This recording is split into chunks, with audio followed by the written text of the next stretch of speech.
Letting a winning trade roll is tough.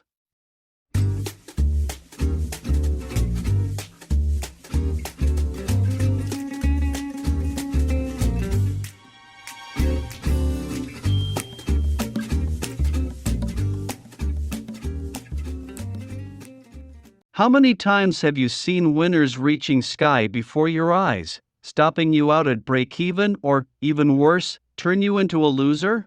The good news is, after watching this video you will be able to suck each and every points the trade has to offer, so stay tuned till the end. It's no surprise that maintaining a winning trade is one of the most difficult skills for a trader to develop. Sometimes making a quick profit is a good thing, but sometimes it's not. Knowing when there is more in a trade is an important skill to develop. Knowing how to sit and wait on a good trade is a second equally important skill to use. The most important adjustment I have made in running my own successful trades is to determine in advance whether the trade will be a scalp or an intraday swing. When a trade is initiated as a scalp, it means that I am not interested in sitting through pullbacks or sideways movement. I'm looking for a single impulse with very little resistance in my direction. These targets are usually small, usually one leg higher in the trend.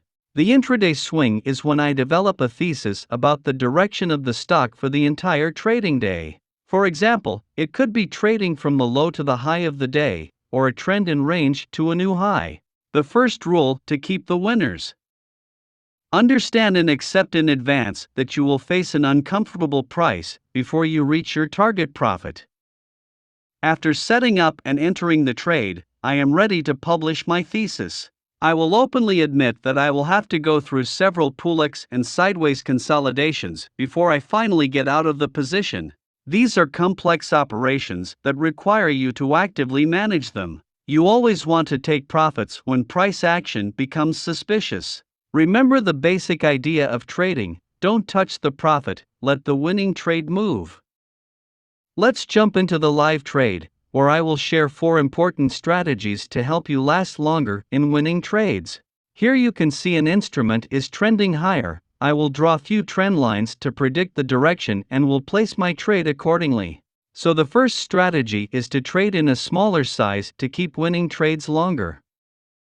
If you risk a large percentage of your account on an individual idea, it is next to impossible to make objective decisions during an open trade. If a trade can make or break your weekly, monthly, or entire trading account, then you are too large. You want to narrow your position enough so that there is little or no emotional attachment to the dollar outcome.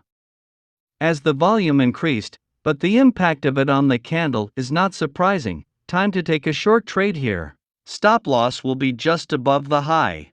See how as the price pullbacks, the volume is decreasing, showing low interest of the buyers to take the price up. Drawing few trend lines and some an area where the price may touch. Watch out for price action in these areas and keep a close eye on the volume. So the second strategy is to step away to keep winning trades longer. Once you enter a trade, you set your stop loss and profit goal and walk away. Whether you're only gone for 5 minutes or until the trade closes, step away from the screens and clear your head. Nothing can hurt you more than seeing a tick-by-tick position as your profit and loss floats before your eyes. The more you sit and stare, the more tempted you will be to click buttons impulsively. Okay, watch out for the price action as it breaks every minor supports with high volume candles. And see how the price channel is also getting respected. Every swing low is getting broken by a new low, forming a lower low formation. With that, I share the third strategy. Don't let past performance influence current decision making. Take, for example, a day that starts in red and you find that you have lost $200.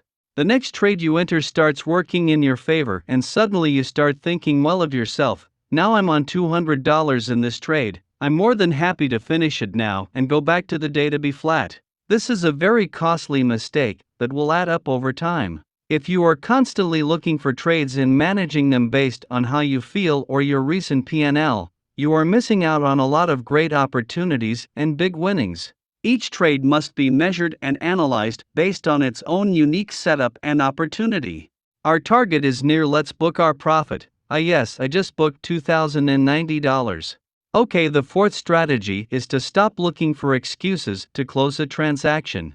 This was a big hit for me. When I was in a winning trade, the most insignificant signals triggered this voice in the back of my mind begging me to make a profit on my green trade. For example, if the market is pushing new highs and my stock has printed a doji on a 1-minute chart instead of hitting new highs with the market, well, who cares? You can't fret over every new data tick that doesn't exactly move in your favor. You need to be comfortable with normal market movements and give your positions a healthy break. Long distance movement requires lots of cloudy price action and an unclear path to the bottom line. This is how markets work. Thank you.